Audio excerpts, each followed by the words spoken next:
Olá, pessoal, bem-vindos ao Programa Despertos, o programa que é a chave de uma nova consciência para uma outra dimensão.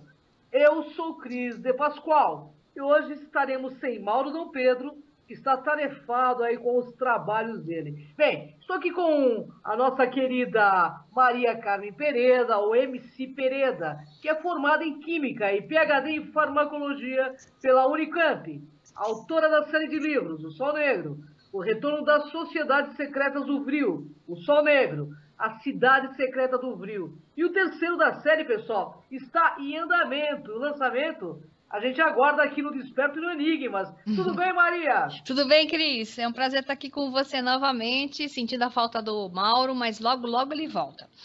Uma honra estar contigo sempre, né, Maria? Maria já é remida aqui no programa, né? Obrigada. É bom a gente já começar dando uma introdução necessária para esse programa, né? Que tem a ver com a continuação dele, que ele faz parte de um contexto que nós estamos desenvolvendo sobre a nossa família galáctica. Então, esse programa eu vou continuar usando o conhecimento encontrado no livro O Prisma de Lyra, canalizado e escrito por Lisa Royal Keats Priest, associado aos dados obtidos nos seminários do Bashar. Quem não conhece o Bashar, basta acessar o site bashar.org, que se escreve B-A-S de sapo, H-A-R.org. Então, continuaremos a abordar a temática da história de nossa origem, da nossa família galáctica, composta por civilizações de seres que surgiram e floresceram na região da constelação de Lyra e que se espalharam para outros lugares do universo, gerando novas civilizações humanoides, todas com forma humanoide, e a nós, os da Terra. Dando liberdade total a cada um que escutar esse programa, tal e qual os anteriores, eu costumo dizer, quem quiser entender como um conto mítico, arquetípico, para representar os nossos sentimentos internos, medos e esperanças, fique à vontade de assim entender o que falaremos. Os que quiserem compreender que, assim como é aqui embaixo, pode ser entendido e ter sido lá em cima, e que por imagem e semelhança encenamos o mesmo drama cósmico espelhado, que assim seja. Abra os seus sentidos para ativar a porção da memória consciente que for relevante para você. É para isso que criamos os mitos e os símbolos, tendo sido eles espelhados em uma história com H ou em história com E. Fica a cargo de cada um o que quiser entender. Eu também recomendo aos que não escutaram os programas despertos anteriores dessa série, pertencente que eu falei, ao conto da família galáctica, que procurem no canal do YouTube do Krum TV, que é K de quilo, R-O-O-N TV, ou no canal do O Sol Negro 11, tudo junto, né? Então a sequência seria Humanos Híbridos das Estrelas, O Despertar dos Filhos das Estrelas, seguido de Vida Extraterrestre, seguido de Guerras Intergalácticas e o anterior, Histórias Intergalácticas e a Terra. Então escutem nessa sequência para um maior e melhor entendimento, pois eu estou evoluindo em uma sequência de informações de maneira didática, mas ouvir esse programa separadamente também não é um problema, vai poder ser entendido da sua boa forma.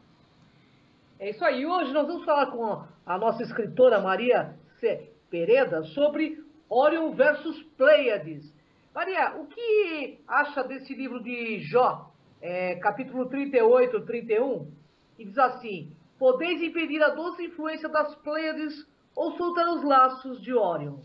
Pois é, nitidamente, esse é o nome do nosso programa de hoje. Ele relata o conflito de Orion e as Pleiades. Quando duas polaridades opostas se encontram, elas se atraem de forma natural. Quando tentam fusionar-se em lugar de integrar-se, produzem uma força energética enorme, produzem faíscas, produzem mudanças, às vezes, inclusive, produzem dor. Esse era o caso das civilizações de Lyra, que tentaram a integração dentro do sistema estelar, né, e tentaram integrar-se com Vega. A mesma coisa aconteceu em Sirius. Então, o conflito teve lugar ali fora, mas se expandiu energeticamente de tal forma que atingiu a Orion na sua sequência. Suas origens se caracterizavam como um conflito de Lyra. No decorrer de novas gerações, evoluiu até criar uma nova guerra de raças, que foram as de Orion. Durante gerações, cada parte perdeu o contato com o sentido de sua luta. Ou seja, a luta já nem tinha mais sentido, simplesmente lutavam. Apesar disso, o terror da guerra intergaláctica continuava. Então, os limites estavam claramente marcados. O lado negativo eternizou a autocomplacência, o serviço a si mesmo, em nome do ego. Salve-se quem puder, né? Segundo sua filosofia, pensavam que se servindo a si mesmos, os negativos de Orion, serviriam ao todo, aquele que tudo sabe.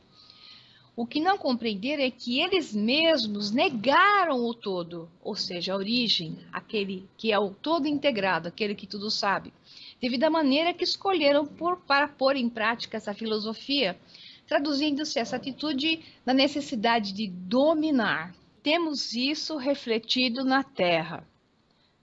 Então, tempo. Era uma época verdadeiramente sombria. O domínio sobre outros provocou uma conduta que os humanos na Terra ainda não haviam experimentado. A manipulação genética de linhagens de sangue foi muito comum para tentar dessa maneira diluir ou concentrar o poder. O que os humanos conhecem como magia negra era uma prática corriqueira. Os seres estavam tão impregnados de seu próprio medo que se indispunham sobre qualquer coisa que fosse diferente. As lendas terrestres que falam de espadas e bruxaria são pequenas lembranças localizadas na memória celular e etérea e que procede desses tempos tão sombrios em Orion. A facção positiva existia e ela sintetizou a ideia de servir aos outros. A sua crença postulava que a única maneira de sobreviver era servindo, inclusive a custo de si mesmo. De modo que se forjou uma dinâmica muito interessante. Havia indivíduos dominantes e outros que estavam mais dispostos a desempenhar um papel de vítimas. Esses positivos entenderam que para atender ao todo, aquele que tudo sabe, eles teriam que servir ao todo e negarem-se a si mesmos. Nota a polaridade? Uns estavam somente pensando neles, servir a si mesmos, e outros querendo negar-se a si mesmos para servir ao todo. Os dois pontos, as duas polaridades não podiam se entender. O que estavam fazendo na realidade era negar que eles formavam uma parte válida desse todo. Eles tinham que se integrar, mas eles não conseguiam.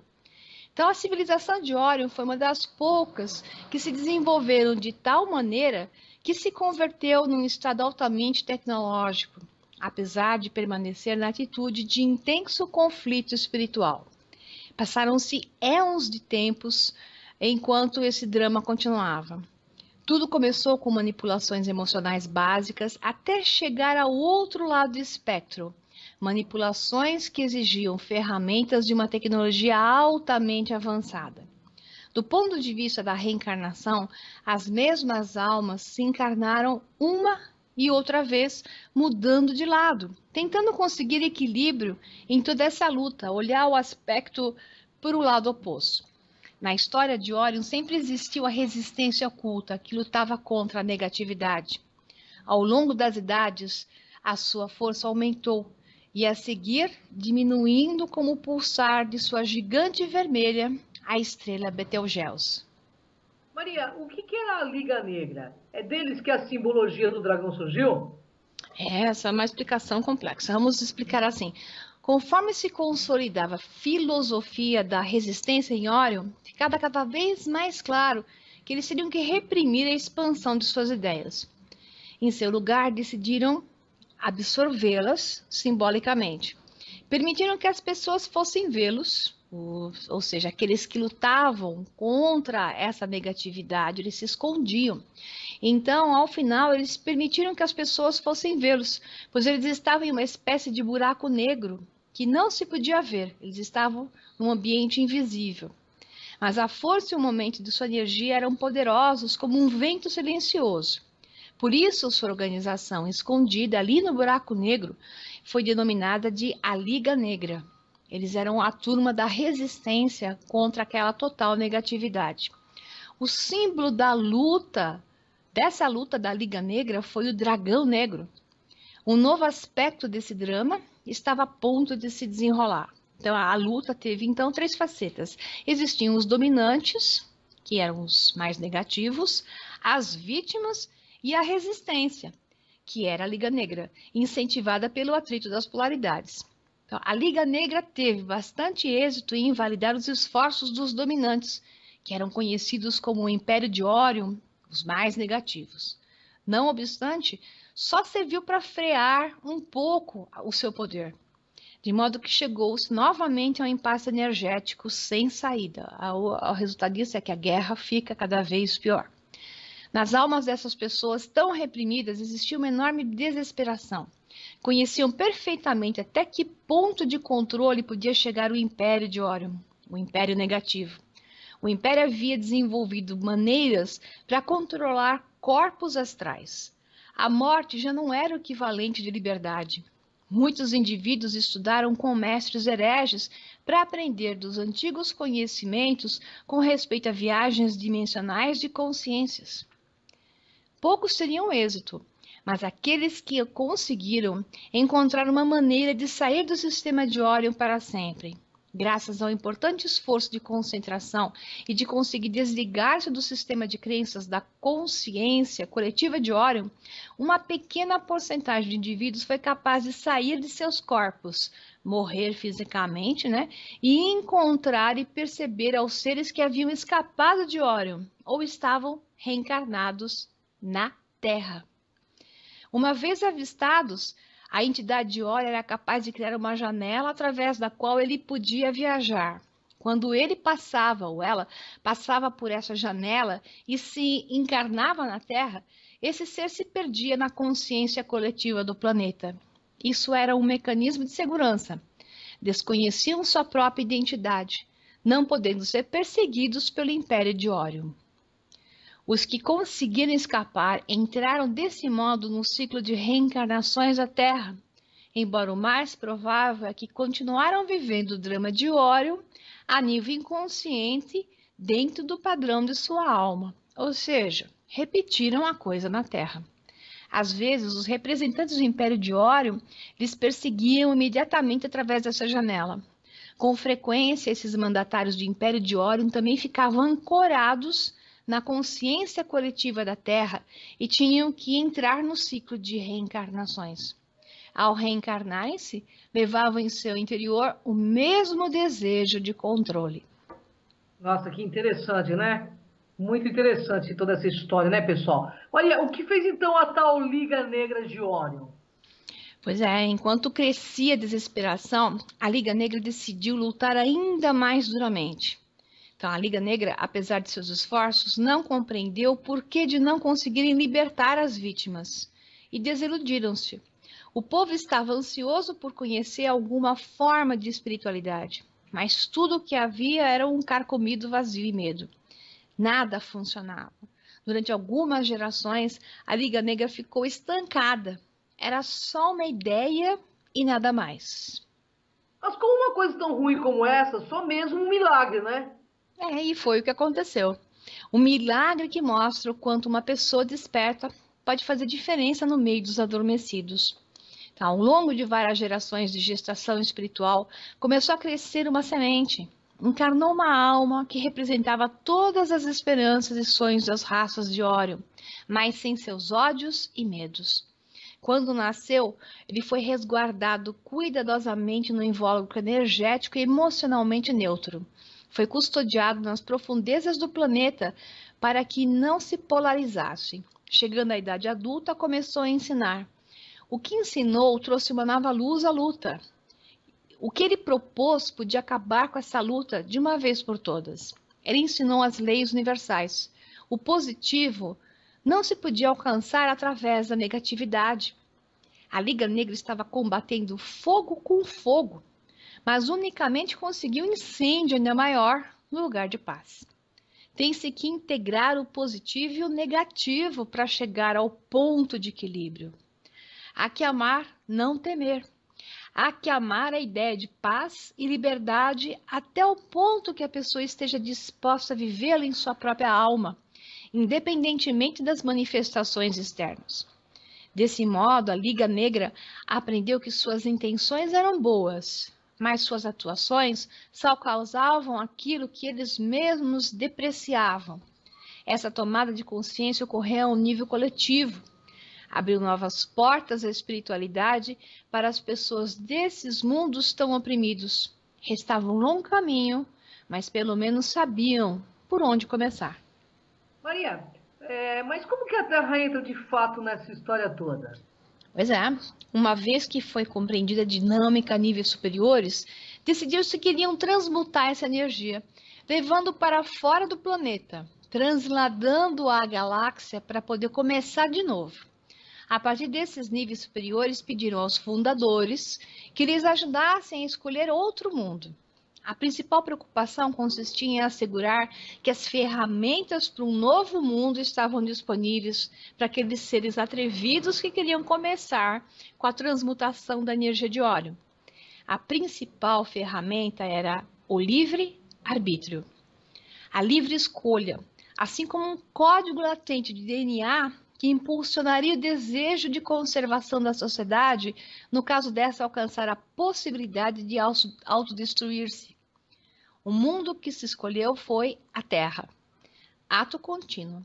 Os fundadores empregaram vários grupos físicos para levar a cabo o nascimento da Terra. Então isso explica muita coisa que acontece aqui na Terra, né? E como, né? A Terra ela tem manifestado ao longo da história da humanidade esse drama de Órion e sua tentativa de equilibrar essa polaridade, as nossas diferenças, né? A queda da Atlântida, do Império Romano e as contínuas guerras religiosas são exemplo dos padrões de memória de Órion que emergem para ser eliminados. Apesar de todos esses dramas, a raça humana ela tem sobrevivido e tem mantido a opressão total sob controle.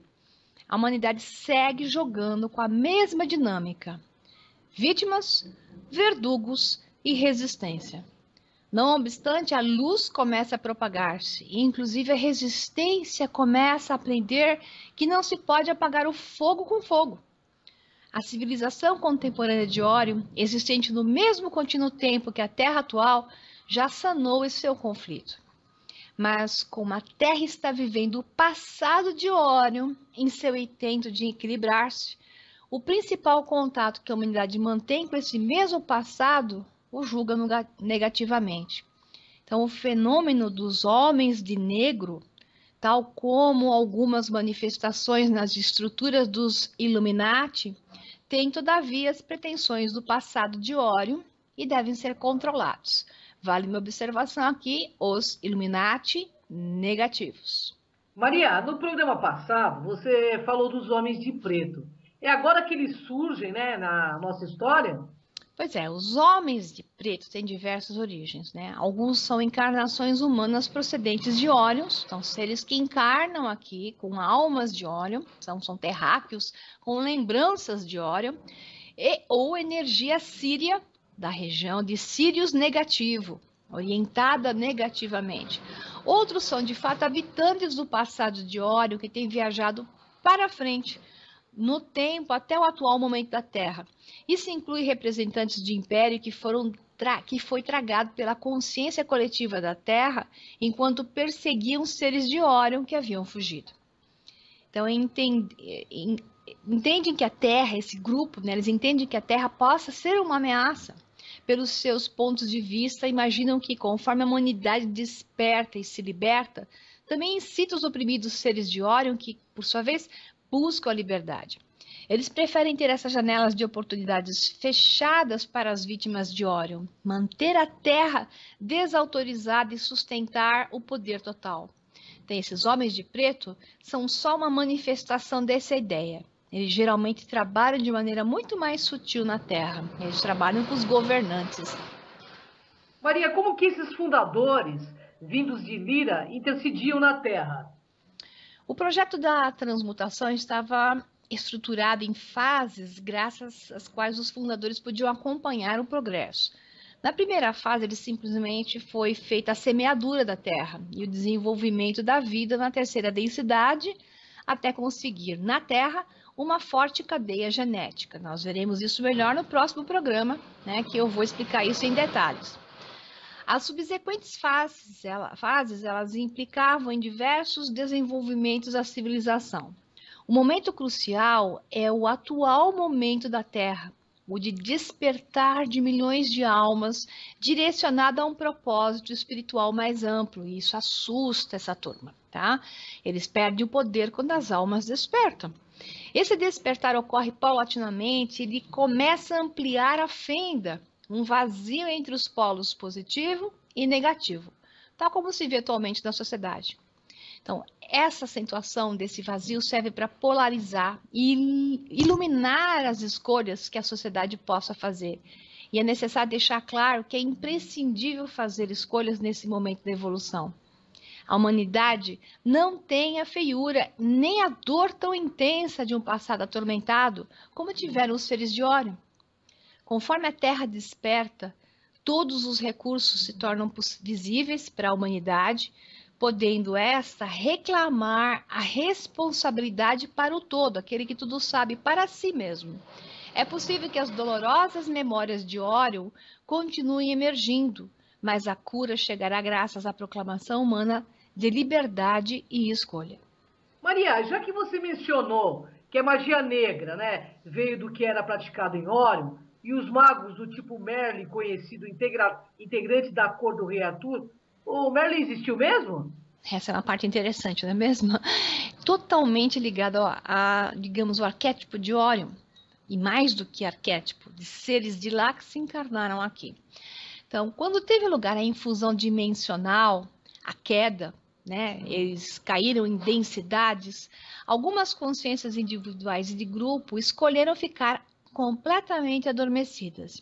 Permitiram servir-se de arquétipos e podiam ser despertadas segundo as necessidades.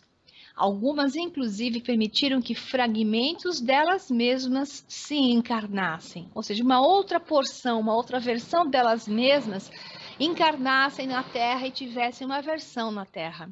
Um exemplo disso é a consciência conhecida como Merlin, que trabalhava em prol de Uther Pendragon, pai do rei Arthur. Okay? Durante a época do drama de Órion, a tensão entre as duas polaridades despertou o mago adormecido. Ele se converteu em uma importante força na intenção de integração. Ele é o Merlin, né? Tanto do ponto de vista físico como do não físico. Fragmentos de sua consciência se encarnaram por várias vezes para originar uma centelha de memória do passado e uma visão do futuro. Das várias encarnações, se tornou conhecido por muitos nomes, como se mostrou pelos mundos, mas ele sempre refletia sua beleza própria, quanto também, às vezes, a sua porção mais escura, sua feiura. Sua energia está presente e em associação com a Terra desde o princípio. Antes, muitas noites sob a janela, em volta pela era, fui descansar, olhando a grande Órion, viajando lentamente para o oeste. Muitas noites vi as Pleiades emergir da suave sombra, brilhando como um enxame de vagalumes presos numa trança de prata. Essa frase é do Tennyson. Maria, onde nossos primos pleiadianos se encaixam em todo esse drama cósmico? Pois é, no transcurso do desenvolvimento da civilização de Lira, um grupo de liranos, ou lirianos, como queira chamar, ele decidiu por desenvolver sua cultura distante do que eles percebiam como uma influência negativa, essas polaridades negativas. Desse modo, buscaram um novo lugar dentro da galáxia. Nessa busca, encontraram um jovem planeta rico em recursos naturais. Então, esse planeta era a Terra. Enquanto esses liranos da Terra incorporaram genes de primatas em sua própria genética, outros grupos de liranos estavam no planeta para executar os desejos dos fundadores, além dos seus próprios, isto é, implantar a genética lirana no sistema de primatas. Quando nós falamos em liranos, nós estamos falando até de grupos de sírios. Nós vamos chegar a um ponto interessante aqui. que os liranos, na verdade, é a origem dos dissídios, da mesma forma que é a origem das suas polaridades em Órion. A chegada desse último grupo de liranos reavivou os conflitos pelos quais esses liranos, né, da Terra haviam fugido de Lira, e por isso tornaram a buscar outro sistema planetário para colonizá-lo. Desejosos de criar uma nova cultura, isolada dos velhos conflitos enraizados em seu passado, exploraram todas as regiões, assim, em detalhes, até escolher um conjunto aberto de jovens estrelas azuis, conhecido como as Pleiades. Outro grupo foi para o conhecido planeta X, e são conhecidos pelos escritos de Zecharia Sitchin como os Anunnaki, que muito tempo depois voltariam a entrar em contato nos tempos da antiga Suméria. Essa é a origem dos Anunnaki.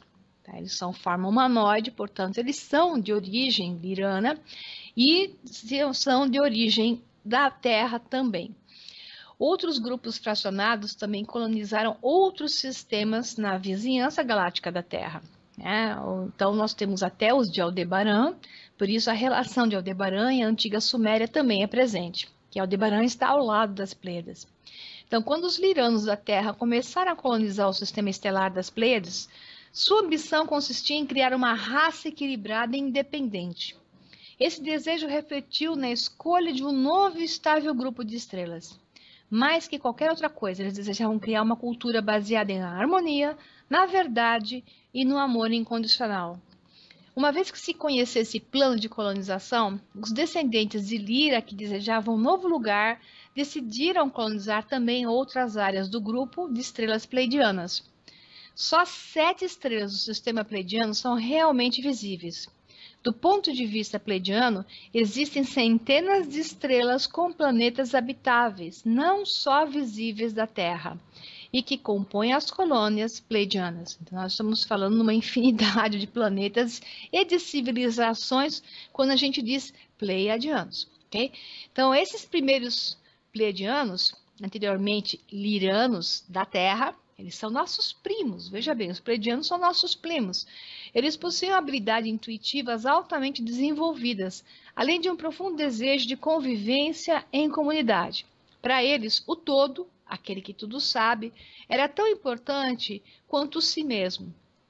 Eles tinham um controle do ego melhor. Inclusive, tendo em conta esse desejo, esses seres consumiram muitas gerações para amadurecer e criar sua própria identidade separada de suas raízes liranas. Então, os pleiadianos acabaram adquirindo sua própria identidade e se distinguiram não só fisiologicamente, mas também culturalmente dos liranos.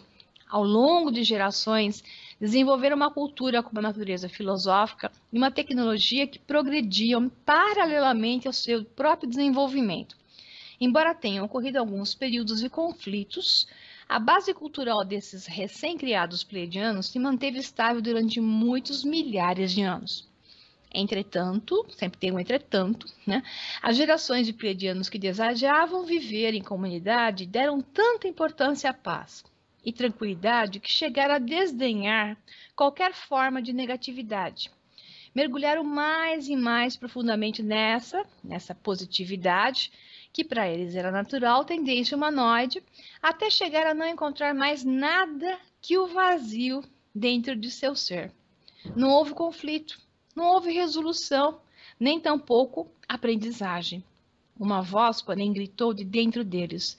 Houve uma parte deles que desejava escutá-la.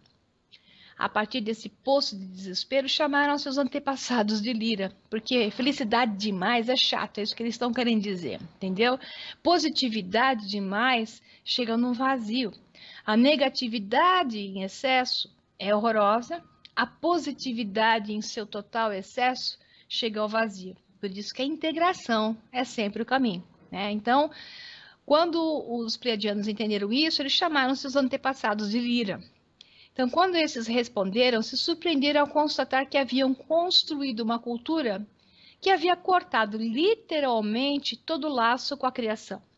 Os pleiadianos não tinham nem ideia do que estava acontecendo no universo que os rodeava.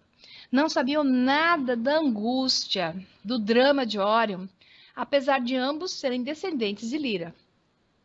Quando os pleiadianos souberam da luta que estava acontecendo em Órion, o seu próprio dragão adormecido despertou. Sentiram paixão, voltaram a sentirem-se vivos. Uma recôndita missão foi avivada em suas almas e ofereceram-se a servir a Órion para melhorar, né, o drama de Órion durante a sua luta. Olha só, hein? Maria, eu estou vendo o filme Guerra nas Estrelas, refletindo no conflito de Lyra e Vega, conforme você mostrou no programa anterior. E agora revivido da Pleiades versus Órions. Esse arquétipo parece que nunca vai acabar. Pois é, enquanto a integração não acontecer, o drama de Lyra e Vega, Pleiade e Órion vai continuar acontecendo. Eu acredito que George Lucas usou suas lembranças gravadas no DNA e alma para escrever essa série épica, muito mais real do que possa parecer, né? Você vê Órion, o Império de Órion é o Império de Darth Vader e o Imperador do Mal, né? É bem representado ali. Então, assim tudo começou, né? Então, os pleiadianos entraram na Guerra de Órion com diversos veículos. Algumas almas escolheram encarnar-se diretamente nesse sistema de duas polaridades, positiva e negativa, para compreender melhor a luta.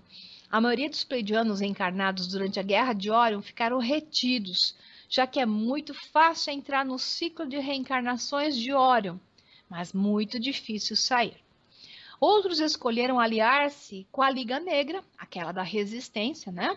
Ou continuar encarnando-se no sistema pleiadiano e tentar dali conter a expansão do Império de Órion.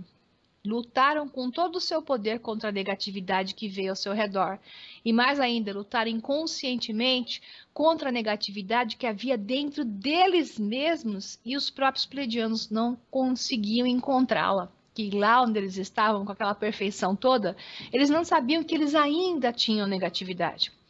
Então a controvérsia continuou.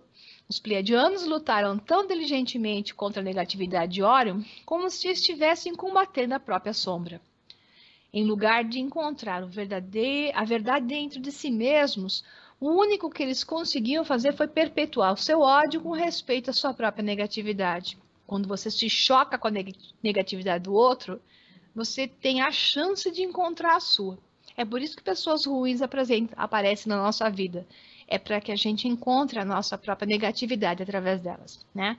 Então, só quando o Império de Órion destruiu a um de seus planetas habitados e se desligaram da conflagração de Órion, eles entenderam aonde a coisa estava indo. Esse planeta sem vida e totalmente carbonizado, ele segue existindo em seu sistema como uma lembrança de suas atuações passadas. Quando esse planeta foi destruído, os pleiadianos se sentiram desolados. Eles perceberam que não estava adiantando esse processo. Finalmente se chegou a um impasse. No nível mais alto do ser, cada consciência envolvida no drama de Órion deu um passo para trás para avaliar a situação. Viu-se claramente que a solução tinha que vir de um ângulo diferente. Concordar em transladar o conflito a outra arena dentro da galáxia. Então, os pleiadianos foram confrontados com a seguinte escolha: retornar suas energias aos seus mundos conhecidos ou enfrentar-se de uma vez por todas, assim como a luta de Órion, com as suas próprias histórias. Então, os pleiadianos entenderam que eles não poderiam ajudar Órion, enquanto eles mesmos estariam projetando em Órion a sua própria negatividade, que eles não sabiam que eles tinham até então. Enquanto eles esperavam, o projeto de infusão das dimensões foi empreendido com toda a força para a Terra, e eles foram densificando, descendo em densidades, como se fossem expulsos no paraíso, descendo para a Terra.